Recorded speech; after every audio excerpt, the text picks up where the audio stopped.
감옥에 들어와 보니까 자기가 검찰총장 검사 시절에 감옥에 넣었던 사람들이 많이 생각나요. 그 사람도 아마 좀 이렇게 억울한 마음도 있고 비통한 마음도 있지 않을까. 두 사람 이름을 얘기했는데 한 사람은 대법원 판사였고 한 사람은 또 뭔데 둘 다 판사였습니다. 내가 그 사람들이 많이 생각난다. 나와서 그렇게 얘기했어요. 자기가 그렇게 억울하고 답답한 처지에 있을 거라고는 생각 못 했는데 거기서 52일 동안 앉아있어 보니까 참 힘들었네요. 어저께 이제 나오셔서 한국하고 시간은 좀 다르지만 그 다음 날이에요.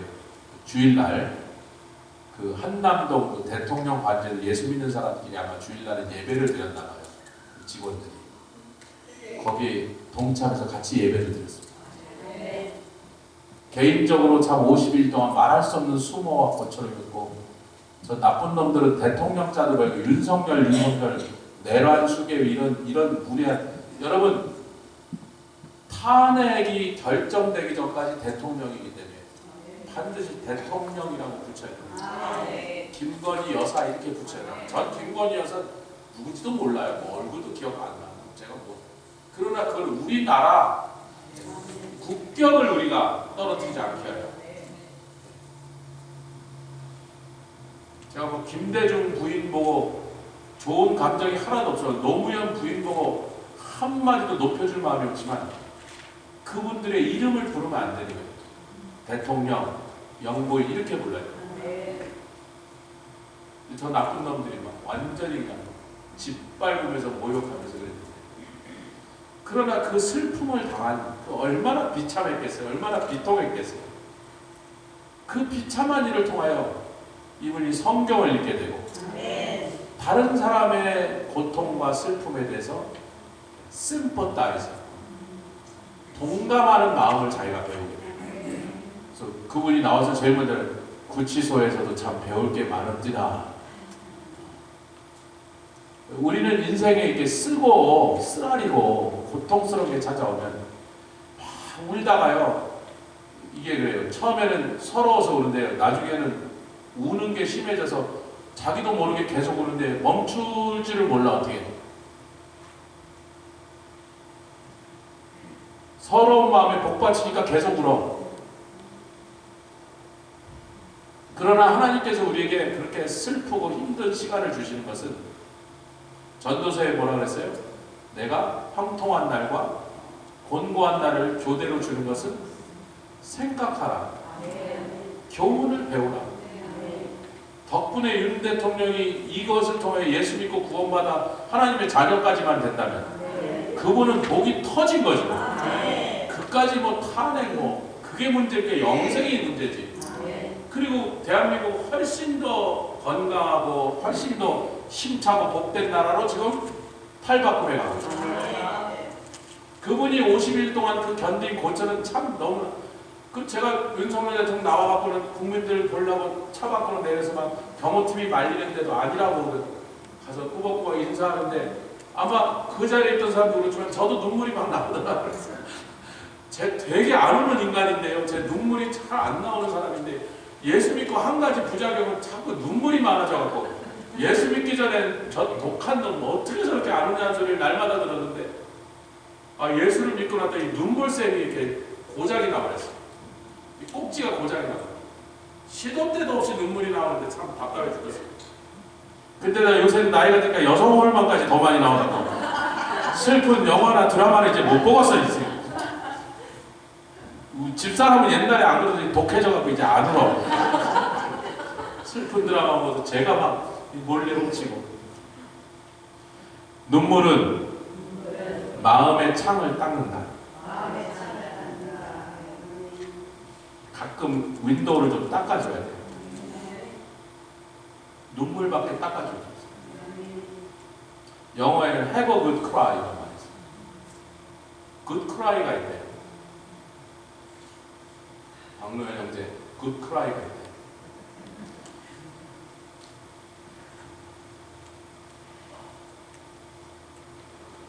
사람이 울 때는 주로 부정적인 힘든 일이 생겨서 뭐 몸이 아프든지 억울한 일을 당했든지 사업이 망했든지 뭐 하여튼 힘든 일이 생겨서 울기 시작하는데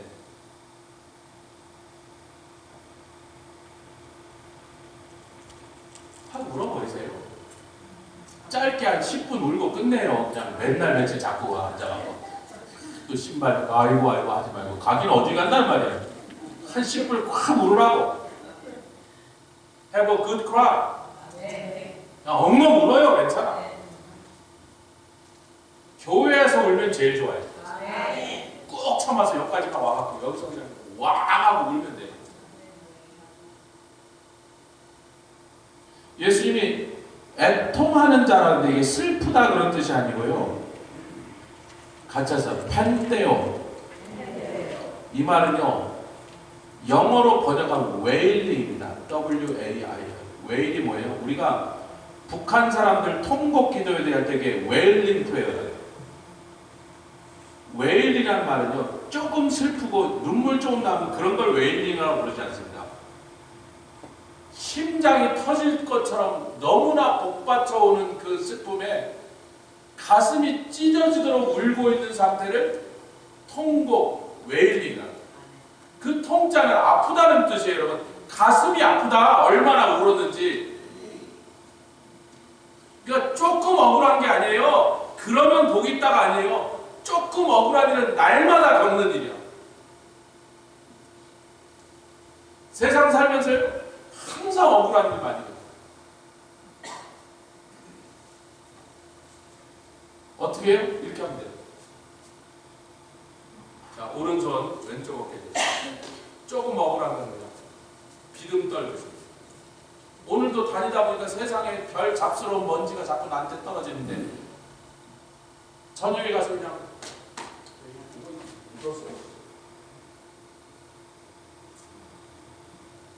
그런 걸 통곡할 대상이 아니라는 겁니다. 우리 주님이 우셨다라고 그러는데 그 얘기를 이제 좀 이따 해야 되는데 우리 주님이 우신 거 나처럼 우는 걸 얘기하시는 거예요. 내가 왜 울었는지 너희들 한번 잘 생각해. 내가 뭐 때문에 울었냐? 억울해서 울었겠냐? 분해서 울었겠냐? 누가 날 욕하니까 화가 나서 울었겠냐? 나를 무시하니까 서러워서 울었겠냐? 예수님 그래서 우셨어요? 가장 높으신 곳에서 오신 분, 가장 존귀하신 분이, 가장 천시를 받으셔서 심지어는 제자들도 처음엔 그분을 무시했죠. 식구들도 미쳤다고 무시할 정도. 억울하면 주님이 예수님이 제일 억울해야죠. 제일 높은 데 계실 분이 제일 낮은 데 오셨으니까. 그렇게 위대한 분을 못 알아보고 자기를 도와주려고 살려주려고 구원해 주려고 오신 분을 욕하고 멸시하고 침을 뱉었으니 그분이 제일 억울해야 되는데 그래서 울지 않으셨습니다. 아멘.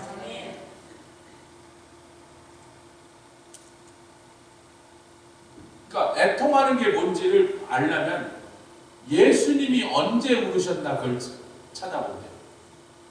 나처럼 그렇게 우는 사람은 복이 있나요?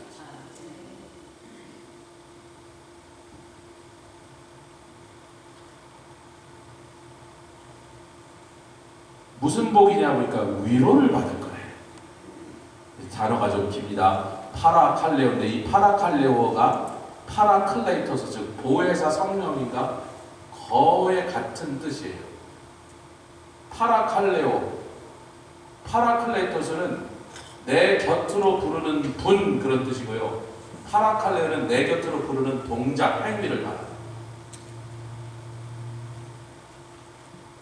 네가 그렇게 가슴이 뻐개지도록 가슴을 찢도록 그렇게 통곡하고 울면 네가 나를 부르고 있는 거야. 파라칼레오는 인비테이션입니다. 주님을 초청하는 거예요. 어디로? 나의 슬픔 가운데, 나의 환경, 나의 답답한 문제 가운데, 나의 고통 가운데, 나의 억울함 가운데. 아멘을 안 하셔서 제가 계속 몇 개 더 찾으려고 지금. 여러분 어린애들이 말도 말을 조금 해도 지가 왜 우는지, 왜 속상한지, 어디가 아픈지 정확하게 표현할 능력이 생기기 전에 한 7, 8살은 돼야 그걸 어느 정도 내가 왜 아프고 어떻게 아픈지를 제대로 설명하지. 5~6살까지도 그걸 제대로 표현 못합니다. 그냥 아파, 어디, 여기 아파, 어떻게 아파, 아파, 얼마나 아파, 아파. 걔가 어떻게 표현을 하겠냐. 저희 집 아이들 4명이요. 이상하게 그건 저를 닮았어요. 제가 어렸을 때 마마병이 알았어요. 그래서 여기 곰보가 2~3개 생겼습니다. 우리 누나가 창문에서 밀어갖고 이게 딱지가 떨어져서 여기 2개가 3개가 생겼어요. 근데 거기가 시골이요. 제일 가까운 병원이 아마 버스 타고 1시간은 넘게 가야 될 거예요. 농촌이란 말이에요. 마마를 앓는다고 저를 병원에 데려갔을 것 같아요? 안 데려갔을 것 같아요? 어떻게 아셨어? 약국도 없었어요. 그 마을에. 그 근처 뭐 몇십 분 거리에 약국도 없었어요. 구멍가게 하는데 양초하고 성냥하고 나중에 삼양라면 이런 거 팔았어요. 그거밖에 없어요. 뭐 약을 줬는지 안 줬는지 전 기억이 안 나는데 너무 어렸을 때 제가 한 4살 때 정도인데 학교 가기 훨씬 전이니까 무진장 아팠던 것만 기억이 나요. 제가 일주일 이상 방 밖으로, 침대 밖으로, 그때는 이불 밖으로 못 나오고 밥을 안 먹는 일생에 그때 5일 이상을 밥을 못 먹고 그냥 이부자리에 누워 있었던 그때밖에 없어요. 근데요, 쟤한테 이상한 습관이 있어. 왜 그런지 저도 좀 본능적으로 사자나 이렇게 짐승들이요, 야생의 짐승들이 다치면, 몸이 아프면 굴 속에 들어가서 집 몸이 나올 때까지 굴 속에서 안 나온대. 그래서 야생의 습성이 있나 봐.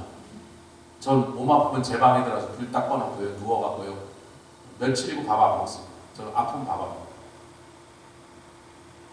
제가 나을 것 같으면 갑자기 고기가 땡겨요. 갑자기 고기가 확 땡겨. 어머니 고기 좀 해주세요. 그러면 그거 없는 사람에도 고기를 한 3근 사주시면 제가 2근쯤 먹습니다. 2근 먹으면 딱 나은 거예요. 아프면 그냥 들어 누워있어요. 아무것도 안 하고 끙끙 앓으면서요. 아프다고 말도 안 해요. 근데 우리 애들 넷이 꼭 그래요. 우리 애들이 조용하면 아플 때예요. 지난번에 스티븐이 우리 온 집안을 아프게 했는데 걔가 아프면 어떻게 했냐면 하루 동안 하루 종일 조용하더라고. 애가 좀 이상하다. 저녁 때 보니까 이거 좀 이상해. 다음날 보니까 열이 팔팔 나. 아프구나. 조용해. 우리 애들이 조용하면 아픈 거야. 걔가 팔이 넘어져갖고 팔에 금이 갔는데 한 3살, 4살 때야. 뭐 그때도 말 못하지, 지금도 말 못하지, 그때 말 더 못하지. 계속 이렇게 다니는데 우리는 그냥 왠지 몰랐어. 3일이 지나도록 개뼈가 금이 간지 몰랐어요. 근데 다행히 왼쪽이니까 오른쪽으로 밥은 또 잘 먹어. 3일 만에 엄마가 아무래도 쟤 좀 이상해요. 그래서 왜 그랬더니 계속 이렇게 팔을 안 움직여. 왼팔을 안 움직여. 그래서 보니까 진짜 그런 거예요. 제가 왜 왼팔을 안 움직이지? 스티븐 왜 그래? 답답한 거죠. 왜 그러니? 이거 좀 움직여봐. 안 움직인다. 얘 이상하네. 병원에 끌고 왔어요. 걔 엑스레이를 찍으려고 8명이 덤벼들었습니다. 팔다리 다 잡고 막 엑스레이를 어떻게 찍었는데 금이 가 있는 거예요. 하도 오래전이라 기억도 안 나시죠? 남의 새끼가 기억이 안 나죠? 자기 새끼는 기억나요. 자, 제가 무슨 얘기를 하냐면 내가 왜 아픈지, 얼마나 아픈지, 얼마나 힘든지를 설명할 수 있으면 설명을 하죠. 근데 그런 어린아이들은 그걸 설명할 방법이 없는 거예요.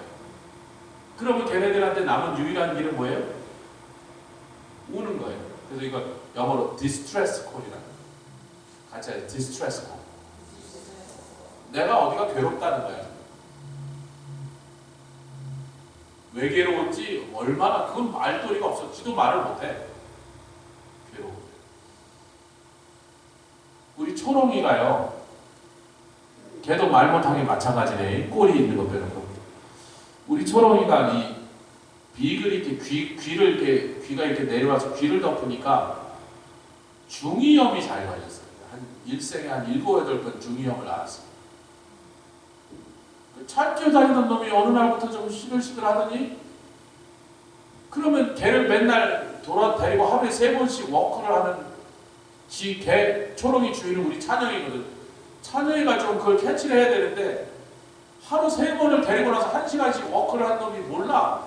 뭐 갖다 집어넣어놨어 고라지. 지는 자요. 이제 쿨쿨 자는데 제가 한 1시간 2시쯤 되면 이상한 소리가 나.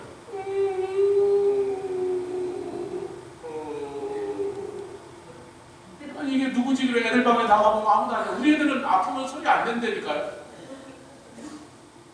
다시 와서 뭔 소리지? 또 앉아있어.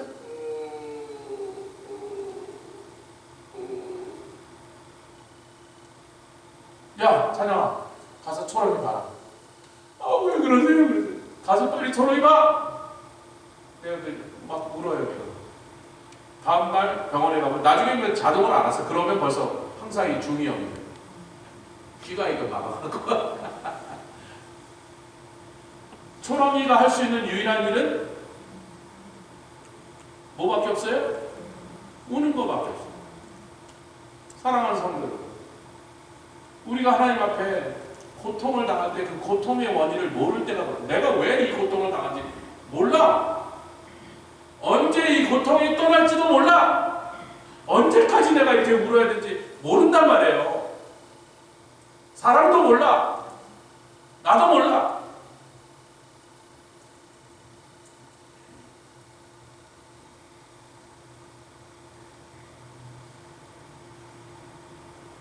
저는요, 예수님을 1987년도 만날 때 22살 때까지 제가 제 일생에 울어본 게 5번 안 됩니다. 3번쯤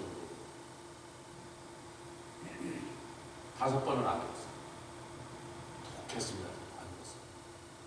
저희 아버님 돌아가셨을 때도 안 울었고요. 저희 어머님 돌아가셨을 때도 안 울었어요. 제 눈물샘이 터진 거죠. 예수 믿고 나서. 구원받은 날도 왜 그렇게 눈물 쏟아지고 눈물만 나오면 그래도 좀 괜찮아요. 모양까지 콧물까지 나오는데 콧물이 막 이렇게 떨어지는데 이게 뭐 멈출 방법이 없어서 예수 믿고 이렇게 눈물이 많아진 거지. 저는 독한 놈이라는 소리를 맨날 이 지독한 놈 어떻게 안 오냐고 저거. 아무리 속상함이 됐어도 울지 않았습니다.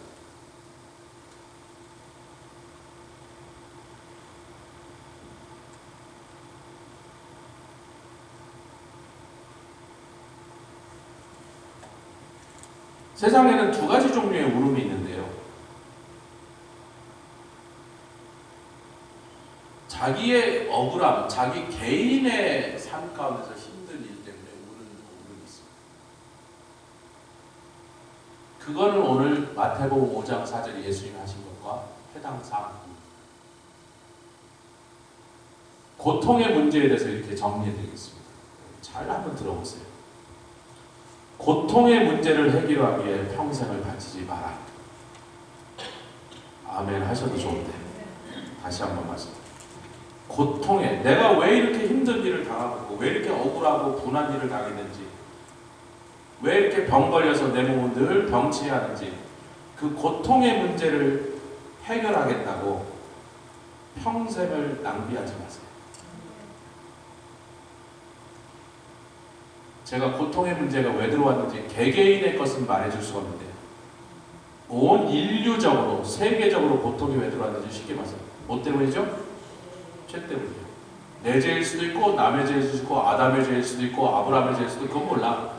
좌우지간 죄 때문에 고통이라는 것이 인류에게 찾아왔고 이 세상을 떠나는 하는 그 고통이라는 것을 완전히 벗어날 길은 없습니다. 이유를 알아도 도움 하나도 안 되고 이유를 모른다고 문제될 것도 하나도 없어요. 마귀가 그 고통을 갖고요 숙제를 내준다. 너 죽을 때까지 이 고통의 문제를 한번 풀어봐. 그럼 죽을 동안 자기가 왜 고통을 받는데 그거 하나를 해결하려고 맨날 머리 굴리다가 죽는 거예요.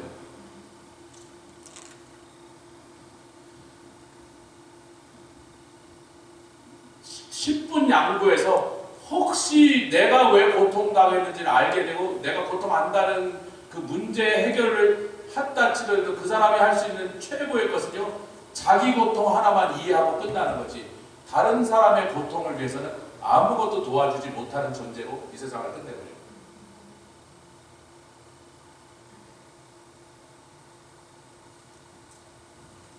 이걸 쉽게 말해요. 인생 허비, 일생 낭비야.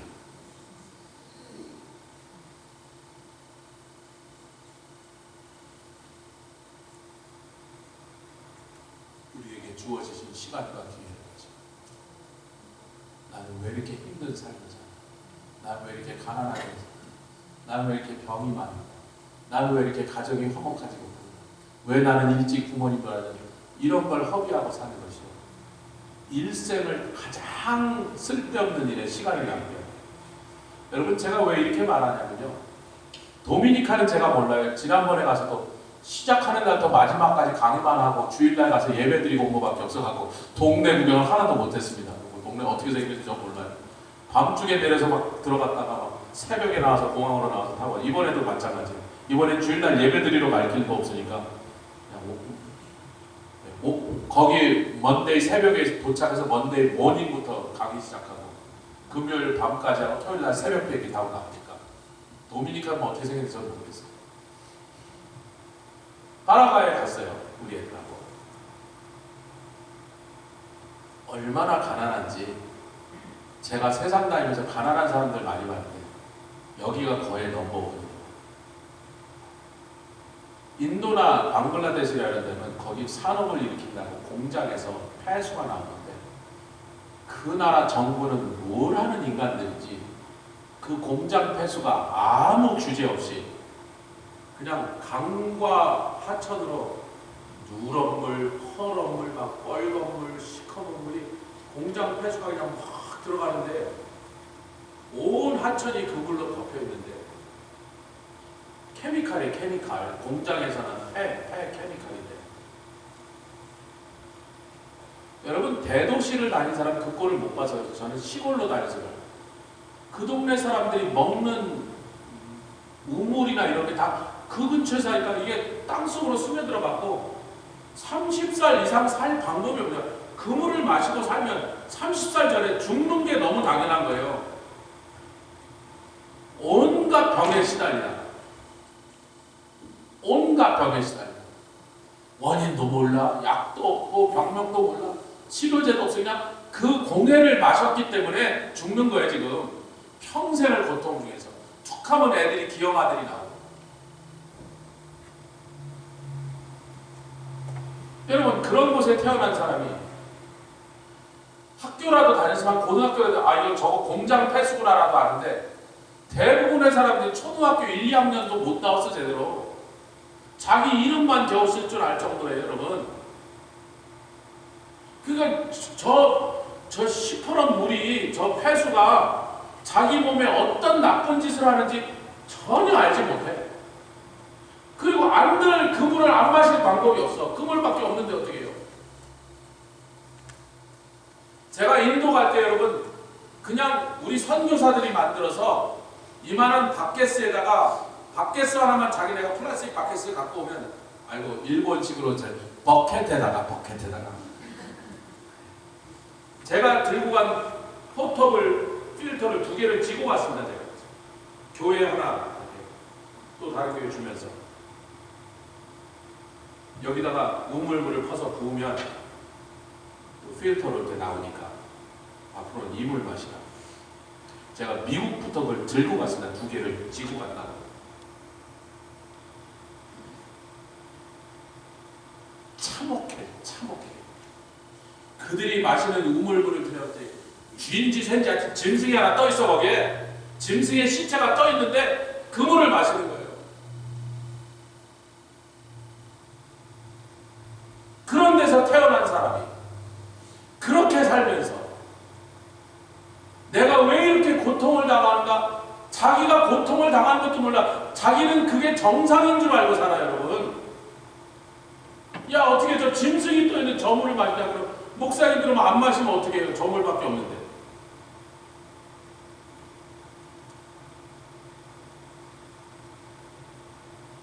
그들이 당하는 고통에 비하면 우리들이 당하는 고통도 우리 자신에게 힘든 고통이지만 그들이 살아가는 그 삶에서 매일매일 겪는 우리 거는 명함도 못 내밉니다. 근데 그들은 내가 왜 이런 고통을 당하느냐 고민도 안 해요. 왜? 살아남기가 바빠서. 오늘도 먹을 걸 찾아와야 되잖아. 그래야 7, 8 주렁주렁 낳은 새끼들 뭐라도 먹일 거 아니에요. 그러니까 그거 고민 안 해요. 그냥 먹을 거를 찾으러 다니는 거야 지금.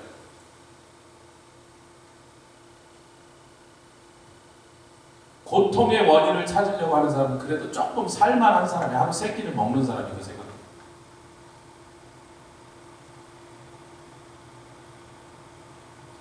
자, 우리 예수님께서 왜 우셨는지 궁금하시죠? 예수님이 우셨다는 얘기가 성경에 많이 없습니다. 예수님이 우신 데를 딱 2군데만 우리가 찾아보면 되거든요. 누가복음 19장.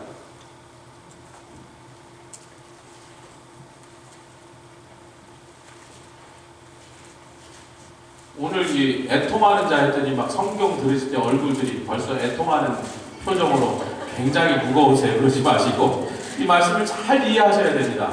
예수님이 아니 그러지 않으면 울면 복이 있다. 그럼 말이 안 되잖아요. 울는데 왜 복이 있어요? 울지 말고 웃어야 복이 있지. 옛날에 이기동, 서영춘, 배삼룡 씨가 나서 웃으면 복이 와요. 웃어야 복이 있지. 예수님 울으면 복이 있다. 울으면이 아니에요 지금. 예수님 왜 우셨나? 19장 41절, 42절, 43절 읽겠습니다. 19장 41, 42, 40장 43절 누가복음 19장 시작. 가까이 오사 성을 보시고 무슨 성이에요? 예루살렘 성을 보시고 이때가 언제예요? 십자가 지러 올라가셔서 요 사건 후에 며칠 후에 십자가에 돌아가셨습니다. 왜 우셨는가 보니까 42절 43절에 시작. 가라사대 너도 오늘날 평화에 관한 일을 알았다면 좋았을 뻔하니라. 내가 너에게 살 길을 제시하고 구원 얻을 방법을 가르쳐줄 때 네가 그 구원의 길을 나를 믿으면 하나님의 자녀가 되고 영생을 얻는다고 말했을 때 그것을 받아들였더라면 지금부터 내가 말하는 이 일이 안 일어났을 것인데 너희가 그것을 거부해버렸기 때문에 이제 이곳에 끔찍한 살육이 올 것인데 여러분 주후 72년 AD 72년에 이름이 티투스입니다. 디도라고 디도 성경의 디도라 티투스 장군이 나중에 로마 황제가 됩니다. 3년을 예루살렘 포위했는데 함락을 못 시킨 거예요. 로마의 그 최강의 부대가 그 아버지가 베스파시우스가 가면서 야 디도야 아들아 네가 끝내라. 난 빨리 가서 황제 돼. 그리고 가서 황제가 되잖아요. 근데 아들이 자기도 빨리 이걸 점령하고 아버지 곁에 가야 되는데 황제된 아버지 가서 아버지를 도와야 되는데 얼마나 유대인들이 끈질기게 저항을 하는지 3년 동안 함락을 못 시킵니다. 그러나 드디어 3년 만에 이제 내일이면 함락하여 로마 군대가 예루살렘 성을 깨부시고 들어가게 생긴 날 디도 장군이 명령을 내립니다. 이 성을 내일 함락시켜서 깨고 들어가는 날 사람은 물론이거든요. 살아있는 생명은 고양이 새끼 한 마리라도 살려드리고 다 죽어요. 그날 몇 명이 죽은지 아십니까? 120만 명이 죽었어요. 유대 인구가 몇 명인 줄 아세요? 300만 명. 300만 중에 120만 명이 가다 죽었어요.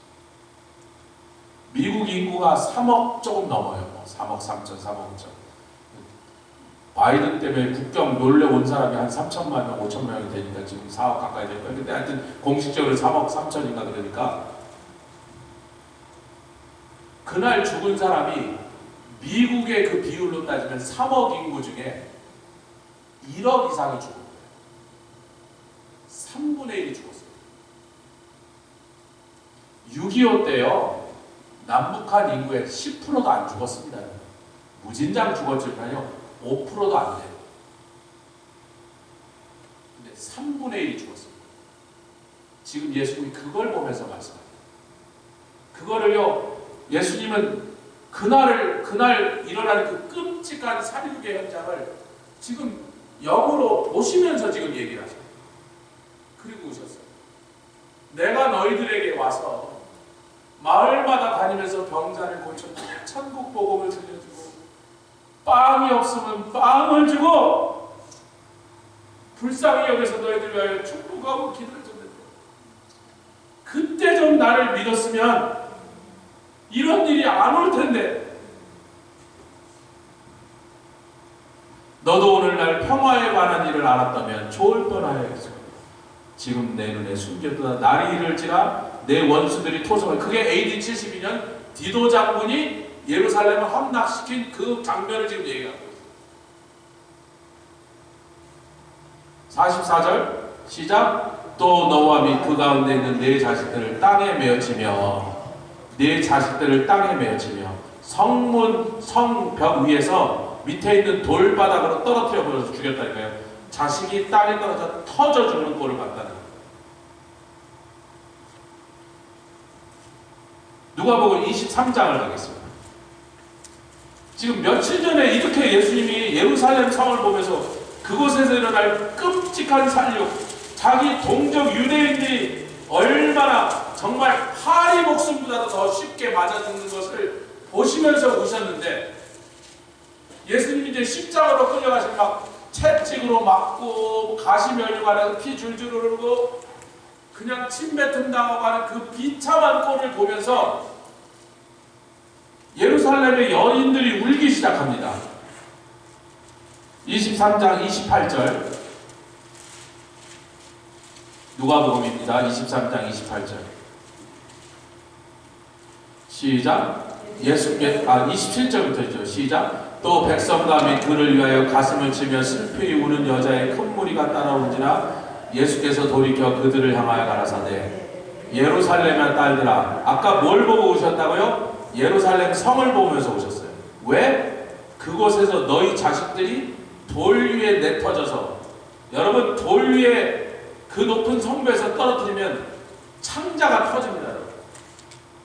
그걸 보면서 예수님이 이 사람들 자식들을 위해서 울고 계시는데, 이 사람들은 그런 일이 일어날 건 꿈에도 모르고 지금 누가 불쌍하다는 거예요. 조금 전까지 십자가를 지다가 그 무게를 견디며 쓰러지니까 그 잔인한 로마 병사들도 아유 이 사람 몰골을 보니까 더 이상 못 지고 가. 그래서 구레네 시몬을 억지로 잡아다 야 네가 대신 져라. 만신차이가 된 예수님의 그분의 당하신 그 고난을 보면서 예루살렘의 여인들이 자기네들이 볼 때 주님이 불쌍한 거예요. 그리고 울었어요.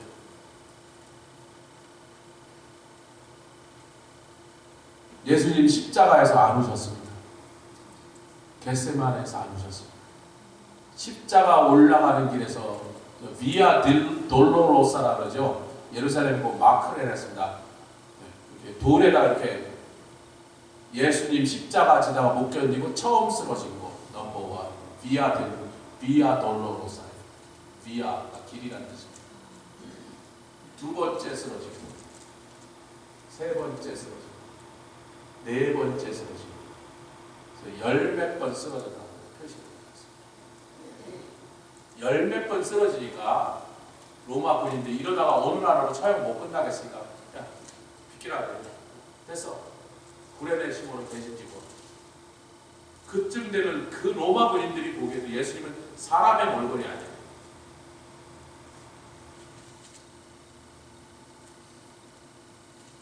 그때 예수님이 우셨어요? 자기를 위해서 우셨어요. 자기의 고통과 억울함과 그들에게 당한 조롱과 모욕 속에서 분해서 오셨어요. 그 와중에도 우리 주님은 당신이 대신 죽으시는 인류를, 저희를 보고 오셨어요.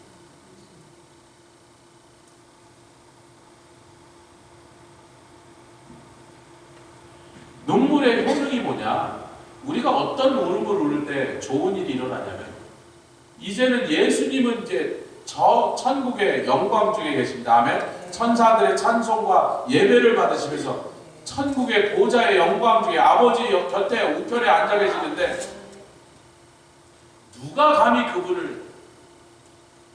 그런데 여러분, 그럼에도 불구하고 이 땅에 남겨둔 저와 여러분들이 예수의 이름으로 인하여 구원받지 못한 영혼들로 인하여 올 일이 남아요.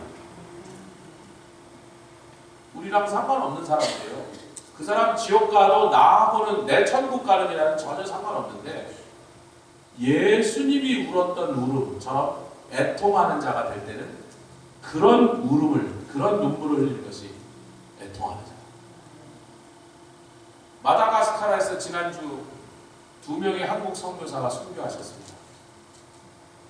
88살 난, 제가 갑자기 이름이 좀 헷갈리는데, 김 무슨 목사님이 한국에서 농촌 목회를 다 끝내시고 은퇴하신 다음에 농촌교회에서 수십 년 하다가 농사 짓는 법을 이분이 잘 알게 되셔갖고, 그 자기가 목회하던 나주 영산 지역이 좀 농사만 지니까 사람들이 가난하니까 뉴질랜드까지 가서 젖소를 들여와갖고 낙농업을 그쪽에다 퍼뜨려갖고 사람들이 소득이 늘도록 도와주신 분이에요, 이 목사님.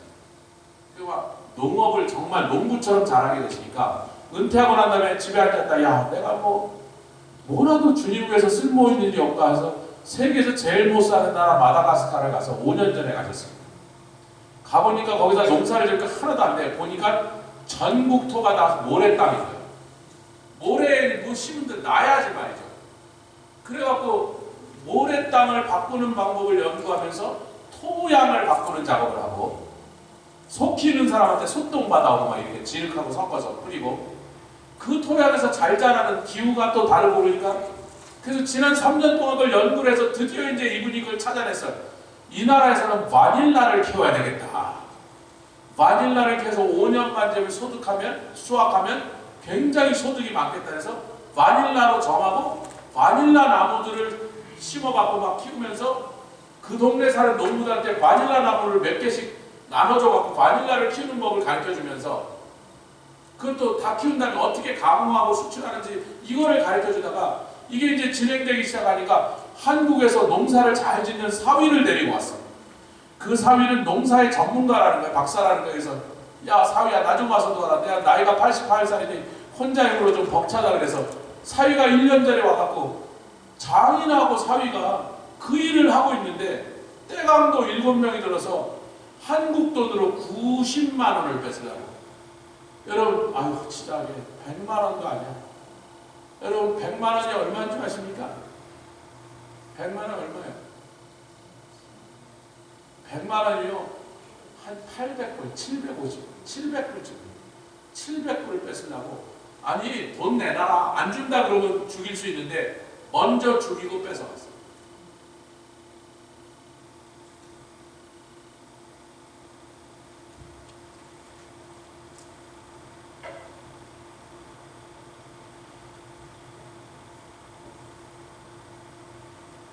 그러니까 그 집 딸은요 하루아침에 친정아버지와 남편을 같이 잃었어요.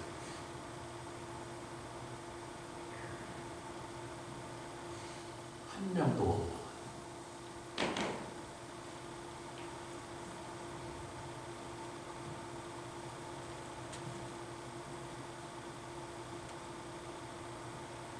여러분 우리가 마태복음 9장을 좀 볼 필요가 있습니다. 마태복음 9장. 여기 희한한 정말로 이상한 얘기가 나와요. 마태복음 9장에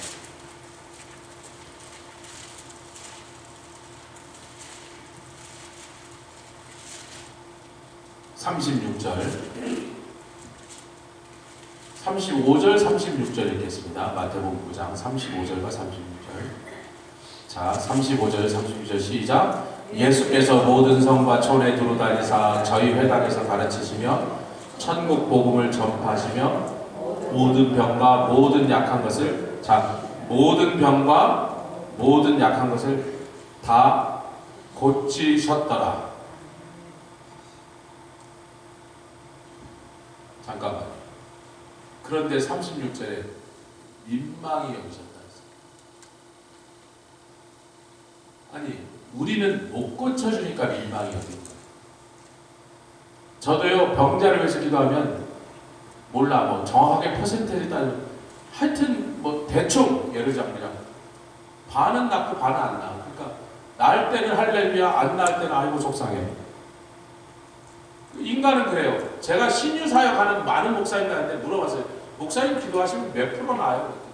그랬더니 여태까지 단 한 명도 100%다 낫는다고 저한테 대답한 분이 여태까지 한 명도 못 만나봤습니다. 그리고 80%, 70%, 50% 사람마다 다 다르고 목사님들마다 유난히 잘 낫는 병도 있어요. 이종목 목사님 눈병을 그렇게 잘 낫고요. 김영길 목사님 허리병을 그렇게 잘 낫죠. 희한하게 어떤 병에 유난히 어떤 종을 통해서 잘 낫는 그런 게 있어요. 그 인간은 하나님께서 보여준 거예요. 네가 아무리 신유의 사역을 은사를 내가 주고 권능을 줘도 네가 인간이라는 것을 기억하도록 100%다 낫기는 못해. 사도 바울도 자기 병도 못 고쳤어. 아멘 합시다. 오직 하나님만 100%다 고치시는 거예요. 예수님은 100%다 고치셨어요. 모든 병, 모든 약한 거. 그런데 모든 병을 다 고쳐주신 분이 왜 민망해 하셔야 돼요? 36절 읽겠습니다. 모든 병을 다 고쳐주시는데 36절 시작. 무리를 보고 민망히 여기시니. 문제는 해결해 주셨어요. 그들의 답답한 상황은 주님이 해결해 놓으셨다고 지금. 근데 이들이 그렇게 목자 없는 양처럼 기댈 데 없고 보호받지 못하는 백성들로 최근에 그 좌파 밑에서 문재양 밑에서 고생한 대한민국 국민들을 우리 주님 보신다면 아마 똑같이 그러셨을 겁니다. 그들의 그 상태가 너무 불쌍합니다. 여기 민망이라고 하는 단어는요, 제가 또 죄송합니다. 헬라어를 자랑질을 하려고 그러는 게 아니라 이 원문의 뜻이 우리 한국말로 요즘 민망하다는 말을 잘 안 써요. 젊은 애들이 민망하다는 단어 아주 가볍게 써서 뭐 하다가 좀 우리 때는 쪽팔리다 그러는데 아이고 민망해라. 그게 쪽팔리다는 뜻이에요. 젊은 애들이. 제가 통역을 해드린 거예요. 근데 이 원문의 민망은 뭐냐면요, 창자가 뒤틀리도록 그를 불쌍히 여기다. 예수님의 창자가 그들을 보고 얼마나 속이 상한지, 얼마나 측은한지, 주님의 창자가 뱃속에서 뒤꼬일 정도로 그렇게 속이 상하셨다. 아멘. 다시 저와 여러분 같은 인간이라면 아무리 우리가 신유 사역이 나타나도, 신유 역사가 나타나도 가끔은 기도했는데 병이 안 나는 사람 볼 때 답답한 거예요. 아, 주님 좀 다 고쳐주시, 왜 누구나 안 고쳐주시나요? 목사가 제일 답답한 거예요. 제가 기도만 하면, 우리가 기도만 하면 우리 교회 환자가 한 명거든 무슨 병이든지 싹 다 고쳐줄 수 있는데 왜 안 고쳐주시냐고. 고쳐주셔서 감사하지만 고쳐주셔도 저한테는 일물도 생긴 적 없어요. 못 고쳐준 사람한테 미안할 뿐이고 병이 안 나오니까 답답할 뿐이지. 그런데 예수님은 못 고친 병이 없으셨다. 모든 문제를 다 해결하셨는데 어떠한 환자, 죽은 자라도 일으키시고 남용 환자도 다 고치고 장님도 귀머거리도 벙어리도 안진뱅이도 다 일으키셨는데 민망할 필요가 없잖아요. 민망해야 될 이유가 없어졌잖아요.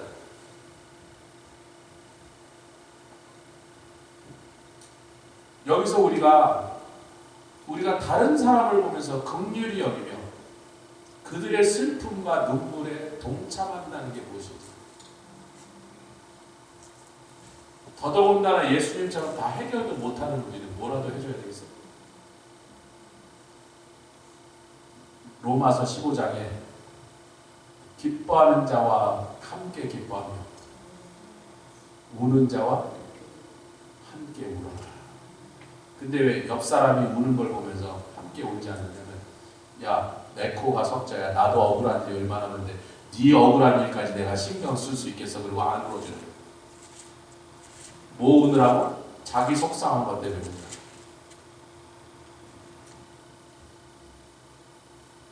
그 정도 힘든 일 안 겪는 사람이 있겠어?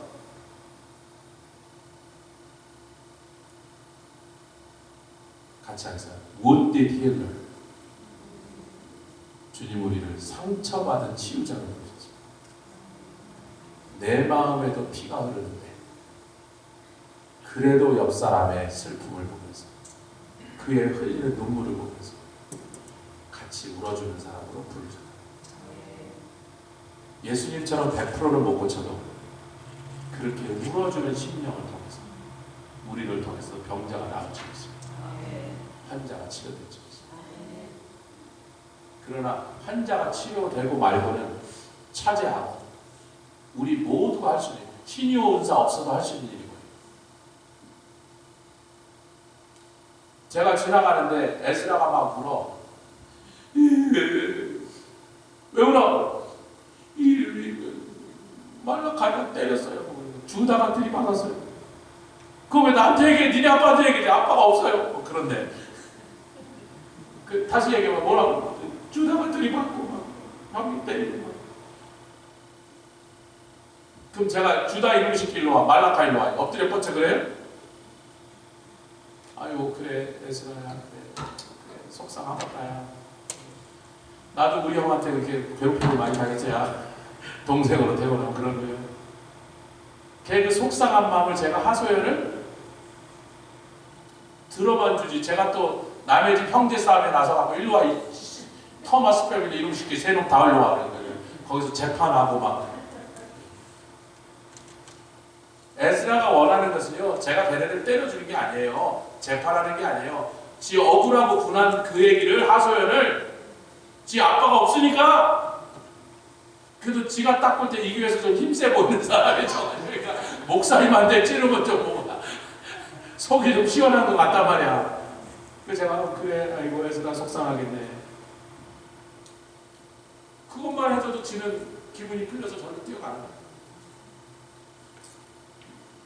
옆에 계신 분들에게 이렇게 하면서 많이 울어줍시다. 다른 사람 마음의 창이 깨끗해지고 아멘. 우는 자와 함께 하는 자가 되고 할렐루야. 로마서 12장 15절 제가 잘못 말했습니다.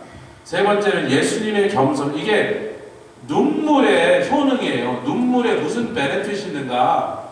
우린 자꾸 세상에서 울면 속상하고 슬프면 나쁜 일이라고만 생각하는데 아니에요. 윤석열 대통령 보세요. 구치소에 가더니 좋은 일이 생겼대잖아. 잘못하면 그것 때문에 예수 믿고 구원받게 생겼잖아. 그 뭐 영생을 얻는데 구치소 10번이라도 가도 되지. 예수님의 겸손을 배우게 돼. 조금 전에 우리가 읽었던 마태복음 9장에 병을 고쳐주실 수 있음에도 불구하고 그리고 다 고쳐주심에도 불구하고 문제를 다 해결해 주심에도 불구하고 문제만 해결이 아니라 그 문제로 신음하고 고통하며 평생토록 억울한 심령으로 비통에 잠겨있던 그 인생 전체를 치료해 주시면서 그 문제의 원인인 병도 고쳐주십니다. 누가 속상해하면요 뭐 그 속상한 문제를 해결하는 일을 자꾸 떠들지 마세요. 그냥 누가 속상하면 야 일로 와. 아이고 힘들지. 제가 남자애들 일로 와 시켜. 엉덩이 툭툭 두드리고 힘들지? 뭐가 힘든지 안 물어봐. 지도 잘 몰라. 설명을 못해요. 지가 왜 그렇게 괴로운지 정확하게 논리적으로 나한테 설명할 방법도 없어지는 그 능력도 없다고. 그냥 뭐만 해주면 좋아요? 누가 내 속상한 얘기를 들어주고 내 편인 것처럼 이렇게 아이고 힘들겠구나 이놈아. 아이고 그래 힘들지. 여자애들한테 그렇게 보내. 남자들 일로 와. 여기 앉아. 여기 앉아.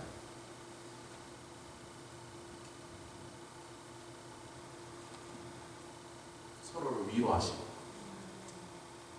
힘든 거 보면 그냥 지나가죠. 같이 울어봐죠. 잔치집보다 어디 가라? 잔치집에 가기보다 어디 가기를? 초상집에 가라. 초롱이네 집 아니고 초상집. 제가 목회를 하다 보면 가끔 잔치집에서 오라는 초청과 초상집이나 중병 환자 병원 가야 되는 그 상황이 스케줄이 딱 겹쳐 꼬일 때가 있어요. 근데 이쪽하고 먼저 얘기를 해서 뭐 좋은 자리에 날 보고 오라 그래서 아, 가겠습니다 얘기했는데 갑자기 이제 어느 집에 지금 위중한 환자가 생겼거나 하여튼 힘든 상황이 벌어졌어요. 좀 고민하죠.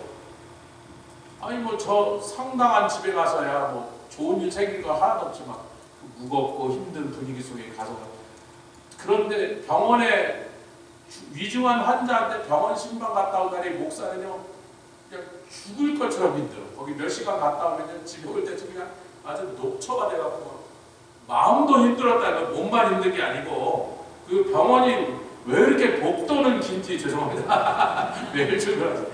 보통 웬만한 병원 가면 끝까지 간 줄 알면 또 일로 가서 또 가고 절로 또 가고 그래서 막 그 안에서 막 1, 2마일 걸어서 막 달아내는데 그런데요 제가 생각해보는 거예요. 아, 이쪽 집은 다 약속을 몇 주 전부터 해놨고 여기 지금 막 아팠으니까 아프다는 연락이 지금 막 왔으니까 여기 가서 파티는 참석하고 그 다음에 몇 시간 후에 가면 안 될까? 이런 생각이 좀 들어와요. 그때마다 저를 야단치는 말씀 항상 했어요. 잔치집에 가기보다 초상집 가라. 여러분 초상집을 가면 인생을 가볍게 얄팍하게 살지 않고 인생을 묵직하게 살는 것을 배웁니다. 초상집에 갔다 오면 그 살았다가 이제 떠나가신 분을 통해서 아니면 지금 마지막 임종의 숨을 몰아쉬면서 자기 살아왔던 그 수십 년의 인생을 돌아보며 몇 마디 하는 말 속에요. 어디 책에서도 배울 수 없는 인생의 깊은 지혜가 거기서 들을 수 있습니다. 아멘 합시다. 함기호 형제님 어머님을 어제 가서 묻었습니다. 저는 그 어머님을 한 번도 못 뵀어요. 근데 이제 어머님이 돌아가시게 된 그 상황 속에서 함기호 형제가 제가 20년 동안 알았던 것보다 자기 어머니와의 관계 얘기를 하느라고 저에게 자기소개에 있는 얘기를 20년 동안 안 보다 지난 2, 3주 동안 더 많이 털어놨어요. 아, 효자도 많은 그 얘기를 제가 여기서 하면서 대부분 저와 여러분들이 그 어머님을 뵌 적이 없습니다. 그분 얘기를 하려는 게 아니고 탐키오 형제님의 어머님을 잃는 그 슬픔 가운데서 이 사람이 어떤 마음으로 자기 어머니를 사랑하고 돌보고 섬기고